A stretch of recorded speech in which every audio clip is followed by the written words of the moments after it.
Bergen is the world's leading expert on Osama bin Laden. He's a college professor, a best-selling author, and a national security analyst. His latest book is The Rise and Fall of Osama bin Laden, the definitive biography of a man who set the course of American policy in the 21st century and whose ideological errors we continue to battle to this day. And Peter Bergen joins us live this morning. Good morning. Good morning. We appreciate you joining us. I'd like to start by getting your reaction to what's happening in Afghanistan with the Taliban now in control of the full country. Is that going to be another haven for al-Qaeda? Well, it feels, I was going into CNN on the morning of 9/11 20 years ago to talk about the assassination of Ahmad Shah Massoud, who was leading the anti-Taliban resistance and was killed by bin Laden's men. And here we are 20 years later with the Taliban again in control of, it is reported, the entire country. What remains of the resistance is led by Ahmad Shah Massoud's son, who is also called Ahmad Massoud. He's 32.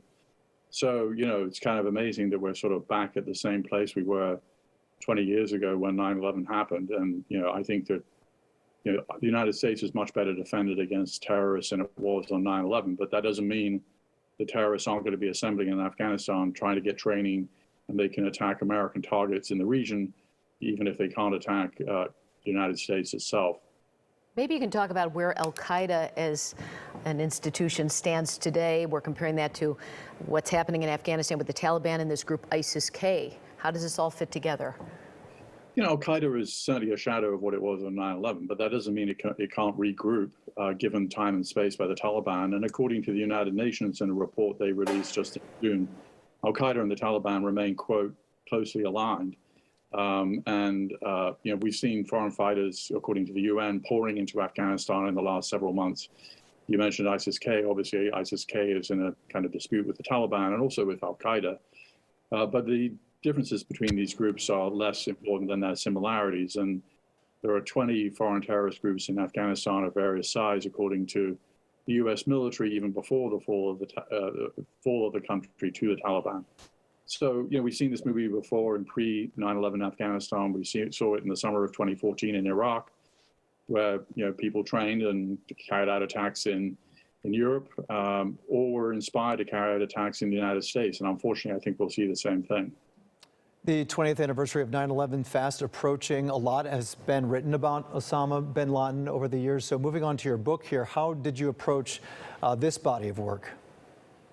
When bin Laden was killed, the Navy SEALs picked up 470,000 files, which have only been publicly released during the Trump administration. And 6,000 pages of them are pretty useful. They're his internal documents to our leaders of al-Qaeda, their love letters to his wife, his oldest wife, other family documents, a bin Laden family journal. And I relied on all of that. He was in this compound for 5.5 years, and it's really bin Laden unplugged. He never expected any of these documents to get in the hands of his main enemy, the United States. And now they're publicly released, and they were a very useful resource for me as I was writing this new book. What would people be surprised to learn about Osama bin Laden that you learned that we haven't heard? Well, one of the surprises for me, having spent a long time working on this issue, was the extent to which he relied on his two oldest wives to do his thinking for him. Two of his wives, his oldest wives, had PhDs, and they both claimed descent from the Prophet Muhammad, which was an important thing for bin Laden. And they really kind of helped him, advise him about how to write his speeches, helped him with his thinking. They would edit his speeches. That was surprising to me. Also surprising was the fact that his two key bodyguards were planning to leave him. Basically, he had to move from the compound shortly before he died. He was planning to move because the bodyguards did everything for him, and they were fed up with looking after the world's most wanted men, all the dangers that came with that. Bin Laden paid them only $100 a month, and they were planning to quit. So he had a lot on his mind in the last weeks of his life. He knew that history was passing him by. The Arab Spring was happening without his ideas, without his followers, and he was very concerned about that and trying to think about how he could insert himself into those events, even though no one was really asking him to do so. Yeah, very interesting that he's someone who commanded such fierce loyalty at the end, betrayed by bodyguards, and the loyalty was not there. Yeah. And that is what you have discussed in your book, among other things. Well, we appreciate you joining us more. For more information, you can follow Peter Bergen on Twitter. And there is the name of the book, as you can see, The Rise and Fall of Osama bin Laden. Peter, thanks for being with us. Thanks for having me.